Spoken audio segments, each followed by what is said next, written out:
ನಮಸ್ಕಾರ, ನೀವ್ ನೋಡ್ತಾ ಇರೋ ನಿಮ್ಮ ಕನ್ನಡ ನ್ಯೂಸ್. ನಾನು ಪ್ರಿಯಾ.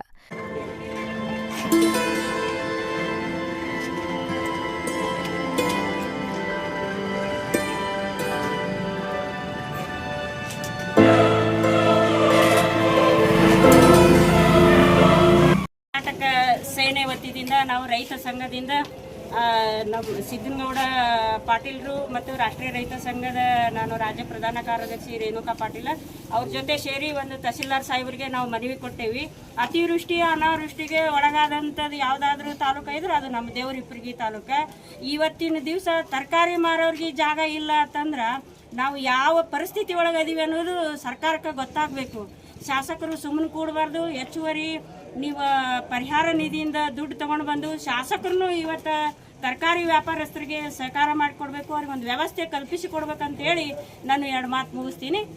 ನಾನು ರಾಷ್ಟ್ರೀಯ ರೈತ ಸಂಘದ ರಾಜ್ಯ ಪ್ರಧಾನ ಕಾರ್ಯದರ್ಶಿ ರೇಣುಕಾ ಪಾಟೀಲ್.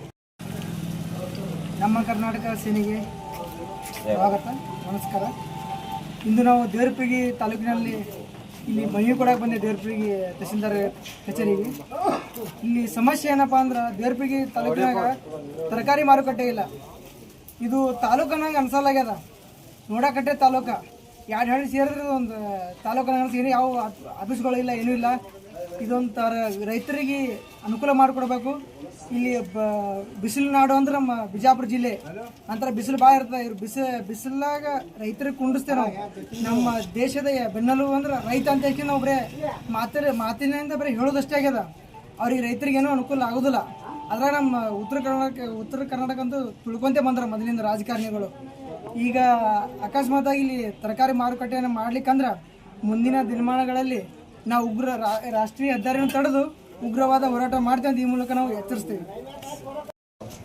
ನಮ್ಮ ಕರ್ನಾಟಕ ಸೇನೆ ವತಿಯಿಂದ ಹಾಗೂ ರೈತ ಸಂಘ ವತಿಯಿಂದ ಮಾನ್ಯ ತಹಸೀಲ್ದಾರ್ ಅವರಿಗೆ ಏನು ದೇವರಪುರ ತಾಲೂಕಿನಲ್ಲಿ ರೈತರು ಮಾರ್ಕೆಟ್ಗೆ ಈ ಮಾರಾಟಕ್ಕೆ ಬಂದರೆ ಜಾಗನೇ ಇಲ್ಲ, ಏನಿಲ್ಲಪ್ಪ ಅಂದರೆ NH ರೋಡ್ ಮೇಲೆ ಮಾರಾಟ ಮಾಡಬೇಕಾಗ್ತದೆ. ಅದಕ್ಕೋಸ್ಕರ ನಮ್ಮ ಹಸನ್ ಅವರು ತಾಲೂಕು ಅಧ್ಯಕ್ಷ ನಮ್ಮ ಕನ್ನಡ ಸೇನೆ ಅಧ್ಯಕ್ಷರು ಅವರ ಮುಖಾಂತರ ಮಾನ್ಯ ತಹಸೀಲ್ದಾರ್ಗೆ ಒಂದು ಮನವಿ ಕೊಟ್ಟಿದ್ದೀವಿ. ಈ ಮನವಿ ಮಾನ್ಯ DC ಸಾಹೇಬರಿಗೂ ಫಾರ್ವರ್ಡ್ ಮಾಡ್ತಂತ ಹೇಳಿದ್ದಾರೆ ತಹಸೀಲ್ದಾರ್ ಸಾಹೇಬರು. ಅದೇ ರೀತಿ APMC ಸೆಕ್ರೆಟರಿ ಏನು ಮಾಡ್ಬೇಕಪ್ಪ ಅಂದ್ರೆ ತುರ್ತಾಗಿ ಒಂದು ಮಾರುಕಟ್ಟೆಯನ್ನು ಘೋಷಣೆ ಮಾಡಬೇಕು. ಇಲ್ಲಿ ನಮ್ಮ ತಹಸೀಲ್ದಾರ್ ಸಾಹೇಬರಿಗೆ ಜಾಗ ಅಲಾಟ್ ಮಾಡೋಕ್ಕೆ ಒಂದು ಅವಕಾಶ ಕೊಡಬೇಕು. ಇಲ್ಲಪ್ಪ ಅಂತಂದ್ರೆ ಮುಂದಿನ ದಿನದಲ್ಲಿ ಒಂದು ನಮ್ಮ ಕನ್ನಡ ಸೇನೆ ರೈತ ಸಂಘ ವತಿಯಿಂದ ಒಂದು NH ತಡೆದು ಒಂದು ಉಗ್ರವಾದಂಥ ಹೋರಾಟ ಮಾಡಬೇಕಾಗ್ತದೆ. ಇದು ಎಚ್ಚರಿಕೆವಾಗಿ ಮಾನ್ಯ ಸರ್ಕಾರಕ್ಕೆ, ಮಾನ್ಯ ಶಾಸಕರಿಗೆ, ಮಾನ್ಯ ಉಸ್ತುವಾರಿ ಮಿನಿಸ್ಟರ್ಗೆ ಒಂದು ಎಚ್ಚರಿಕೆವಾಗಿ ರೈತ ಸಂಘ ವತಿಯಿಂದ ಒಂದು ನಾವು ಅವರಲ್ಲಿ ಕಳಕಳಿಯಿಂದ ವಿನಂತಿ ಕೇಳ್ಕೊಳ್ತಾ ಇದ್ದೀವಿ. ಇನ್ನೊಂದು ವಿಚಾರಪ್ಪ ಏನಾಗ್ತದೆ ಅಂದರೆ ದೇವರಪುರ ತಾಲೂಕು ಯಾರೂ ಕೇಳೋರಿಲ್ಲ ಅನ್ನೋ ಅನಿಸ್ತಾ ಇದೆ ನನಗೆ. ಯಾಕಂದರೆ ಭಾಳ ತಾರತಮ್ಯ ಆಗ್ತಾ ಇದೆ. ಧ್ವನಿ ಎತ್ತಬೇಕು. ಪ್ರತಿಯೊಬ್ಬ ಜನ, ರೈತರು, ಕಾರ್ಮಿಕರು, ಕೂಲಿ ಕಾರ್ಮಿಕರು, ದಲಿತರು ಎಲ್ಲರೂ ಪ್ರತಿಯೊಬ್ಬರು ಧ್ವನಿ ಎತ್ತಲೇಬೇಕು. ಯಾಕಂದರೆ ಮುಂದೊಂದು ದಿನ ನಮ್ಮ ತಾಲೂಕನ್ನು ಕಡೆಗಣಿಸ್ತಾರೆ, ಆ ಲೆವೆಲ್ ಹೋಗ್ತಾವೆ. ಯಾಕಂದರೆ ಯಾವುದೋ ಒಂದು ಪರಿಹಾರ ಇಲ್ಲ. ಒಂದು ಯಾವುದೇ ಒಂದು ನೋಡ್ರಿ ಬಜೆಟ್ನಾಗ ನಮ್ಗೆ ಏನು ದೇವರಪುರ ತಾಲೂಕು ಏನು ಕೊಟ್ಟರೆ ಹೇಳಿ? ಏನೂ ಕೊಟ್ಟಿಲ್ಲ. ನಮ್ಮ ಬಬಲೇಶ್ವರ ನೀರಾವರಿಗೆಲ್ಲ ಕೊಟ್ಟಿದ್ದಾರೆ. ನಮ್ಮ ತಾಲೂಕು ಯಾಕೆ ಆಗ್ತದೆ? ಭಾಳ ದಿನದಂತ ಆಗ್ತಾ ಇದ್ದು ಒಂದೇ ದಿನ ಎಲ್ಲ ನಾವು ಹೇಳ್ತಾ ಇದ್ವಿ. ರಾಜಕಾರಣಿಗಳು ಉತ್ತರ ಕರ್ನಾಟಕಕ್ಕೆ ಮಾಡ್ತಾ ಇರ್ತಾನೆ. ಉತ್ತರ ಕರ್ನಾಟಕದ ಅದ್ರಾಗ ದೇವರಪುರ ತಾಲೂಕು ಅಂದ್ರೆ ತುಂಬ ತಾರತಮ್ಯ. ಯಾಕೆ ದೇವರಪುರ ತಾಲೂಕು ಇಲ್ವಾ? ಆಲ್ರೆಡಿ ಇದೊಂದು ದೊಡ್ಡ ಮತಕ್ಷೇತ್ರ ಇದೆ. ಇದು ದೊಡ್ಡ ಒಂದು ಎಲ್ಲ ಜನಸಂಖ್ಯೆ ಒಂದಂತ ಒಂದು ಇದು ಇಂಥದ್ರಲ್ಲಿ ಒಂದು ಜನರಿಗೆ ಅನುಕೂಲ ಮಾಡ್ತಾ ಇಲ್ಲ. ಅದಕ್ಕೆ ನಾವು ಏನಾಗ್ತಾ ಇದೆ ಅಂದ್ರೆ ಬಂದ ದೇವರಪುರ ತಾಲೂಕಲ್ಲಿ ಎಲ್ಲರೂ ಒಗ್ಗಟ್ಟಾಗಬೇಕು. ಒಗ್ಗಟ್ಟಿನ ಶಕ್ತಿ ಇದೆ. ಒಬ್ಬ ವ್ಯಕ್ತಿಯಿಂದ ಏನು ಮಾಡೋಕ್ಕಾಗಲ್ಲ. ಎಲ್ಲರೂ ಕೂತ್ಕೊಳ್ಳೋಮು. ಯಾವ ಸಂಘಟನೆಗಳಲ್ಲಿ ಎಲ್ಲ ಪ್ರಗತಿಪರ ಸಂಘಟನೆ ಒಕ್ಕೂಟದಿಂದ ಒಂದು ದೇವರಪುರಿಯಲ್ಲಿ ಹೋರಾಟ ಮಾಡೋಣ. ನಾವು ನೀವು ಅನ್ನೋದು ಬೇಡ. ಯಾಕಂದ್ರೆ ನೋಡ್ರಿ, ಈ ಕನ್ನಡ ಸೇನೆಯವರು ಕನ್ನಡ ನುಡಿ ನೆಲ ಜಲ ಪ್ರಕಾರ ಹೋರಾಟ ಮಾಡ್ತಾ ಇರ್ತಾರೆ. ರೈತರು ನಾವು ರೈತ ಸಂಘದ ಬಗ್ಗೆ ಮಾಡ್ತಾ ಇರ್ತೀವಿ. ಕಾರ್ಮಿಕರದ್ದು ಭಾಳ ಸಮಸ್ಯೆ ಇದೆ. ಈ ರೀತಿಯಾಗಿ ನಮ್ಮ ಎಲ್ಲ ಸಂಘಟನೆಗಳು ದೇವರಪುರ ತಾಲೂಕಲ್ಲೇ ಹುಟ್ಕೊಂಡವ. ಇಲ್ಲ ಅಂತ ಹೇಳಲ್ಲ, ಆದ್ರೆ ನಮ್ಮಲ್ಲಿ ಧ್ವನಿ ಎತ್ತಾ ಇಲ್ಲ, ಬೇರೆ ಕಡೆ ಧ್ವನಿ ಎತ್ತಾ ಇದ್ದಾರೆ.